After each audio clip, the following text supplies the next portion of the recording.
नमस्कार, India news देख रहे हैं आप। मैं हूं आपके साथ आकांक्षा राजपूत। चलिए खबरें देखते हैं फटाफट अंदाज में। बॉलीवुड एक्ट्रेस रिया चक्रवर्ती को एनसीबी ने गिरफ्तार कर लिया है। रिया चक्रवर्ती पर ड्रग्स लेने समेत तमाम गंभीर आरोप थे, जिस मामले में नारकोटिक्स कंट्रोल ब्यूरो उनसे लगातार पूछताछ कर रहा था। रिया को गिरफ्तार करने से पहले उनका मेडिकल टेस्ट और कोरोना टेस्ट करवाया जा रहा है, जिसके बाद उनकी गिरफ्तारी की गई। ड्रग्स केस में एनसीबी 25 बॉलीवुड सेलेब्स को समन करेगा। रिया ने उन बॉलीवुड पार्टियों के नाम भी दिए जहां ड्रग्स ली जाती थी। पूर्वी लद्दाख में चीनी सेना ने भारतीय चौकी की तरफ फायरिंग की, जिसका जवाब देते हुए भारतीय सेना ने भी फायरिंग कर चीन को आगाह कर दिया। सूत्रों के मुताबिक फिलहाल हालात कंट्रोल में है। फायरिंग के बाद लाइन ऑफ एक्चुअल कंट्रोल पर हालात तनावपूर्ण बने हैं। लद्दाख में एलएसी पर भारतीय सेना ने कई अहम चोटियों पर अपनी तैनाती बढ़ा दी है। दुर्गम पहाड़ों पर पहुंचने के लिए जरूरी साजो सामान जुटाए जा रहे हैं। दरअसल पैंगोंग त्सो के दक्षिणी किनारे पर शेपाओ माउंटेन टॉप्स है, जहां भारतीय सेना ने सोमवार को अंधेरे में फायरिंग करते हुए घुसपैठ की कोशिश कर रहे चीनी सेना को ललकारा और चेतावनी भरी फायरिंग की।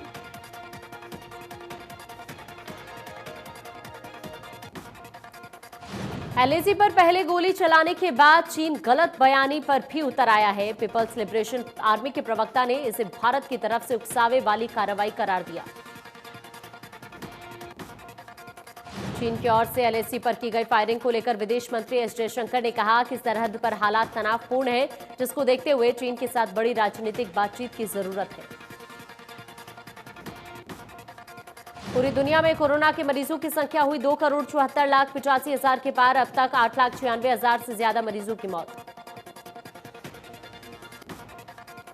अमेरिका में कोरोना ने मचाई सबसे ज्यादा तबाही। अब तक कोरोना से 1,93,534 लोगों की मौत। कुल मरीजों का आंकड़ा हुआ 64,85,000 के पार। ब्राजील में कोरोना मरीजों की संख्या हुई 41,47,000 से ज्यादा। अब तक 1,27,000 से ज्यादा मरीजों की मौत। रूस में लगातार बढ़ रही कोरोना मरीजों की संख्या। कुल मरीजों का आंकड़ा हुआ 10,30,690। अब तक 17,871 मरीजों की हुई मौत। दक्षिण अफ्रीका में कोरोना से लोगों का बुरा हाल। कुल मरीजों की संख्या हुई 6,39,362। अब तक 15,000 से ज्यादा लोगों की गई जान। पाकिस्तान में कोरोना से 6,345 मरीजों की मौत। कुल मरीजों की संख्या हुई 2,98,903। देश में कोरोना की लगातार बढ़ रही रफ्तार। पिछले 24 घंटे में सामने आए 75,000 से ज्यादा नए केस। कुल मरीजों की संख्या हुई 42,77,000 के पार। महाराष्ट्र में एक दिन में मिले 16,429 नए केस। कुल संक्रमितों का आंकड़ा हुआ 9,23,641। अब तक 27,000 से ज्यादा की मौत। महाराष्ट्र के बाद आंध्र प्रदेश में सबसे ज्यादा कोरोना मरीज अब तक सामने आए। 5,06,000 से ज्यादा मरीज। 4,487 मरीजों की मौत। तमिलनाडु में एक दिन में सामने आए कोरोना के 5,776 नए केस। संक्रमित मरीजों का आंकड़ा हुआ 4,04,000 के पार। 3 लाख से ज्यादा मरीज हुए ठीक। उत्तर प्रदेश में कोरोना से लोगों में दहशत। एक दिन में सामने आए 5,568 केस। अब 62,144 केस अभी भी एक्टिव। दिल्ली में कोरोना के मरीजों की लगातार बढ़ रही संख्या। 24 घंटे में सामने आए 2,077 नए केस। 32 लोगों की मौत। कुल मरीजों की संख्या हुई 1,93,526। राजस्थान में कोरोना के लगातार बढ़ रहे मरीज। अब तक सामने आए 92,536 केस। 76,427 मरीज रिकवर। पंजाब में कोरोना से लोगों का बुरा हाल। एक दिन में मिले 2,110 नए केस। कुल मरीजों का आंकड़ा हुआ 65,583। हरियाणा में एक दिन में फिर सामने आए 2,224 मरीज। 23 मरीजों ने गंवाई जान। कुल मरीजों का आंकड़ा हुआ 78,000 के पार। प्रदेश में अभी भी 16,000 से ज्यादा केस एक्टिव। फरीदाबाद में कोरोना के सबसे ज्यादा नए मामले सामने आए। कोरोना के 270 नए मामले आने से स्वास्थ्य विभाग की चिंता बढ़ गई। पिछले 24 घंटे में एक मरीज की मौत हुई है। अब तक 179 लोगों की हो चुकी है मौत। यमुनानगर में कोरोना से 2 महिलाओं की मौत हो गई। जिले में मौत का आंकड़ा 32 हो गया। अब 687 केस एक्टिव है। 1672 लोग डिस्चार्ज किए जा चुके हैं और रिकवरी रेट 68% है। सिरसा में तेजी से बढ़ रहा कोरोना का प्रकोप। कोरोना के चलते 31 वर्षीय व्यक्ति की मौत हुई। अब तक 25 लोगों की कोरोना से मौत हुई। जिले में कोरोना के 43 नए केस भी मिले, जिसके बाद जिले में 676 केस एक्टिव है। सोनीपत में पिछले 24 घंटे में 153 नए कोरोना पॉजिटिव मामले सामने आए, जिनमें कुछ ढाबों पर काम करने वाले कर्मचारी भी शामिल है। सोनीपत जेल में 4 लोग कोरोना पॉजिटिव मिले। जिले में टोटल केस 5506 हो गए। सोनीपत में प्रशासन ने सभी ढाबा मालिकों की मीटिंग बुलाई और सभी को नियमों के तहत खोलने की हिदायत दी और चेतावनी दे डाली और कि नियमों का पालन नहीं होने पर कार्रवाई की जाएगी। ढाबा मालिकों को हिदायत दी गई कि ढाबे पर आने जाने वाले शख्स और परिवार का ब्यौरा रजिस्टर में लिखे ढाबे की सीसीटीवी फुटेज जिला प्रशासन को दें, ताकि ढाबों की कार्यप्रणाली पर नजर रखी जा सके।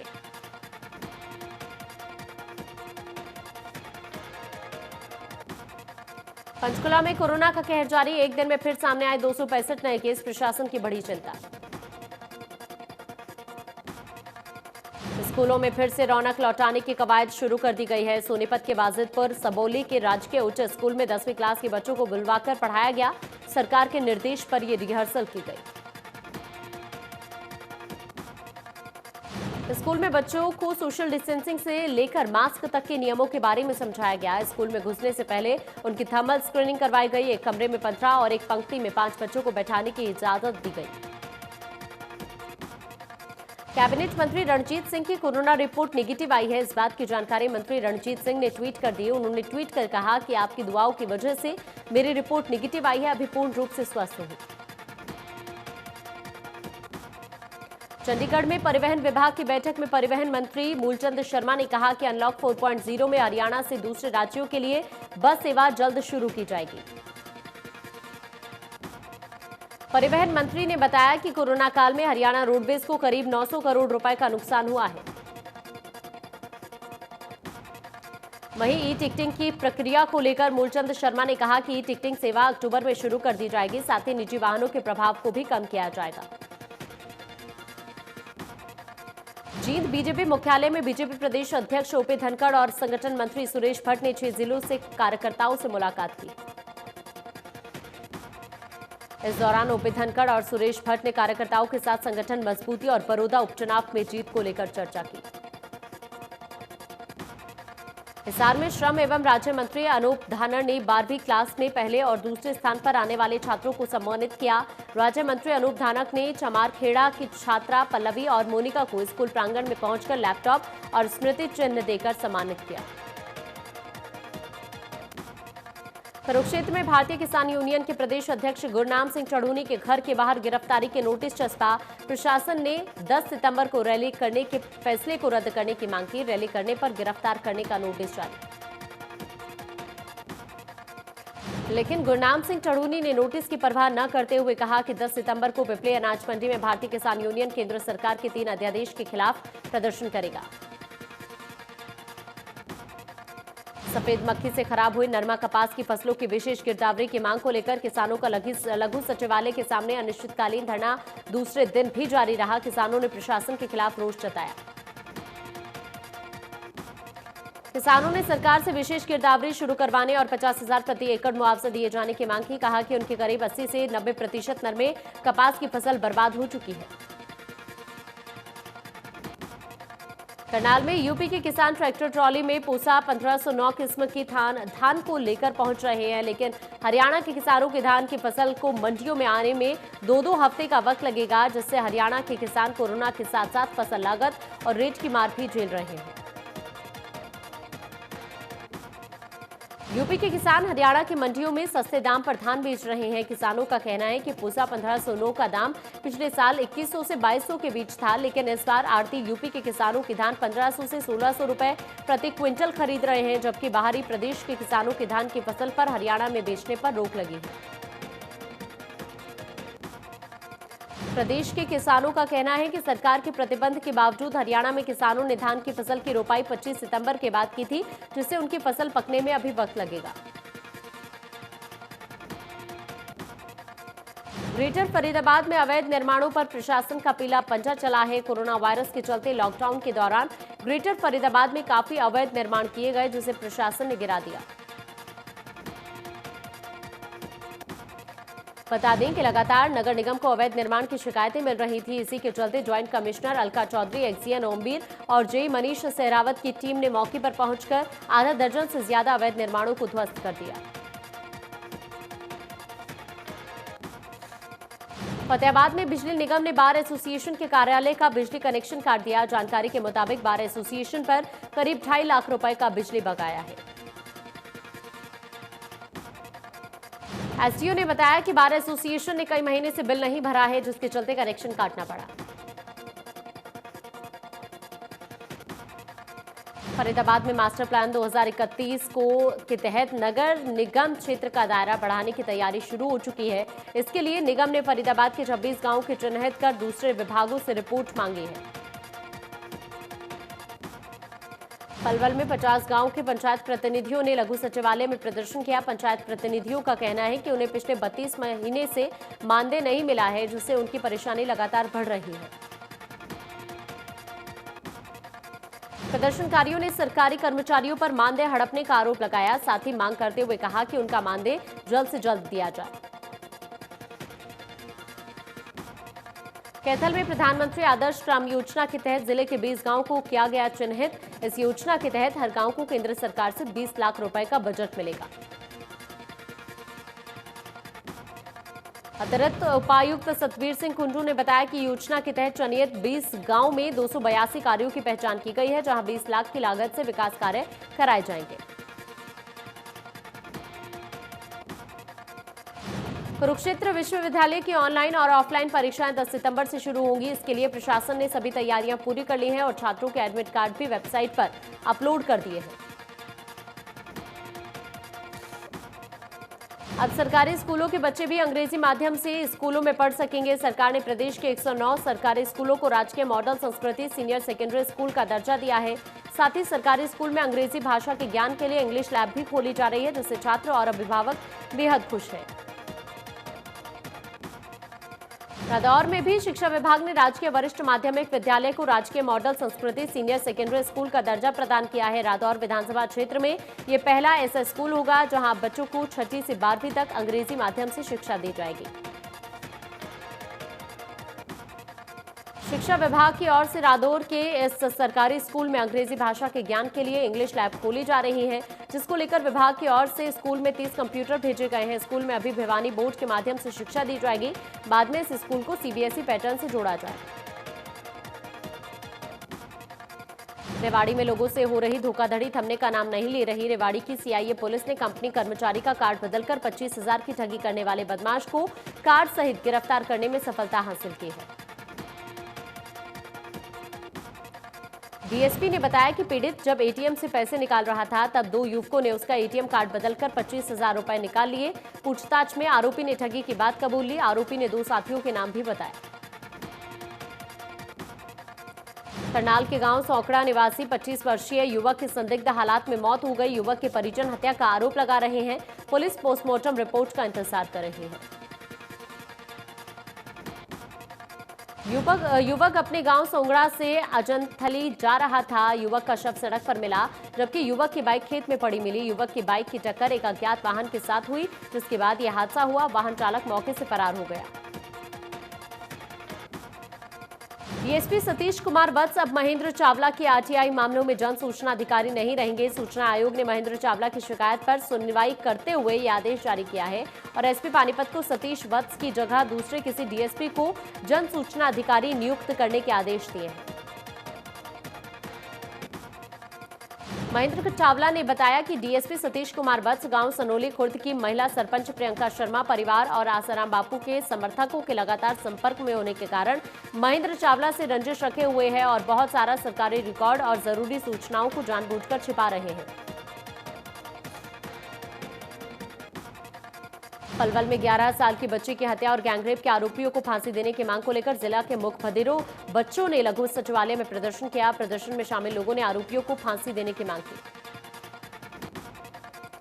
बता दें कि 25 अगस्त को 11 साल की मूक बधिर मासूम बच्ची की गैंगरेप कर हत्या कर दी गई थी। पंचकुला में एक ऑडी सवार रईसजादी की करतूत सामने आई है, जहां देर रात सेक्टर 6 रेड लाइट्स पर ड्यूटी दे रहे ट्रैफिक एसपीओ का तेज रफ्तार ऑडी कार ने टक्कर मार दी है। ट्रैफिक पुलिसकर्मी राजकुमार की हालत नाजुक बताई जा रही है। गंभीर हालत में घायल ट्रैफिक पुलिसकर्मी को नागरिक अस्पताल में भर्ती करवाया गया। ऑडी कार का नंबर नोट कर लिया गया है। अब पुलिस आरोपी की तलाश में जुटी है। कैथल की जिला जेल में कैदियों की हुई आपस लड़ाई में 2 कैदी गंभीर रूप से घायल हो गए, जिन्हें इलाज के लिए अस्पताल में भर्ती किया गया। पुलिस ने जेल अधीक्षक की शिकायत पर मामला दर्ज किया है। बता दें कि 2 कैदियों ने दूसरे कैदी पर लोहे की पत्ती से हमला किया, वहीं उसे बचाने आए दूसरे कैदी को भी लोहे की पत्ती मारकर घायल कर दिया।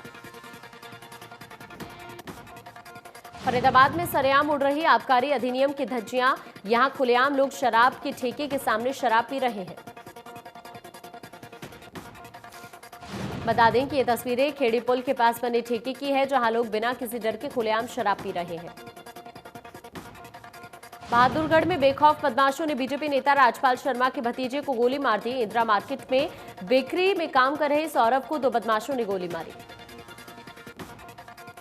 बदमाशों ने पहले सौरभ के गले की चेन छीनी और विरोध करने पर छाती में गोली मारकर घायल कर दिया और मौके से फरार हो गए। घायल को आनन फानन में अस्पताल में भर्ती कराया गया। मामले की सूचना मिलते ही पुलिस जांच में जुट गई है। फरार बदमाशों को पकड़ने के लिए पुलिस ने शहर में नाकेबंदी कर दी है। यमुनानगर के जगाधरी में 10 दिन पहले रघुनाथ प्रजापति की गोली मारकर हत्या कर दी गई थी। मामले में अभी तक आरोपियों की गिरफ्तारी नहीं हुई है। इस बात से नाराज प्रजापति समाज के लोगों ने आरोपियों की गिरफ्तारी की मांग की। रघुनाथ प्रजापति की 28 अगस्त को गोली मारकर हत्या कर दी गई थी। घटना के समय रघुनाथ प्रजापति की दुकान पर काम करने वाला एक शख्स वहीं मौजूद था, जिसने फ्रिज के पीछे छिपकर अपनी जान बचाई थी। घटना के बाद पुलिस अधीक्षक सहित कई पुलिस की टीमों ने मौके का मुआयना करके कुछ सीसीटीवी फुटेज को भी कब्जे में लिया था, जिसमें हत्यारों को साफ देखा जा सकता है। गुरुग्राम में पुलिस इंस्पेक्टर पर फायरिंग का मामला सामने आया, जहां पालम विहार में बदमाशों ने पुलिस इंस्पेक्टर सोनू मलिक को गोली मार दी। बता दें कि inspector Sonu Malik Haryana police commando में करनाल में तैनात है। फतेहाबाद के लाजपत नगर के हनुमान मंदिर के चौबारे पर एक पुजारी के 17 वर्षीय बेटे ने फांसी लगा ली। जानकारी के मुताबिक मृतक का एलएलबी में दाखिला नहीं हो पाया था, जिसके चलते वो परेशान था। खुदकुशी की सूचना पुलिस को दी गई, जिसके बाद पुलिस मौके पर पहुंची और शव का पोस्टमार्टम करवाकर शव परिजनों को सौंपा। पंचकुला में डीसीपी मोहित हांडा के आदेश पर ट्रैफिक इंस्पेक्टर सुखदेव ने अपनी टीम के साथ सेक्टर 21 के पास हाईवे पर नाका लगाकर गलत दिशा में आने वाले वाहनों के चालान काटे। ट्रैफिक इंस्पेक्टर सुखदेव ने बताया कि एक्सीडेंट को रोकने के लिए विशेष तौर पर नाका लगाकर गलत दिशा में आने वाले वाहनों को रोकने की कोशिश की गई है, जिससे सड़क हादसों में कमी आई।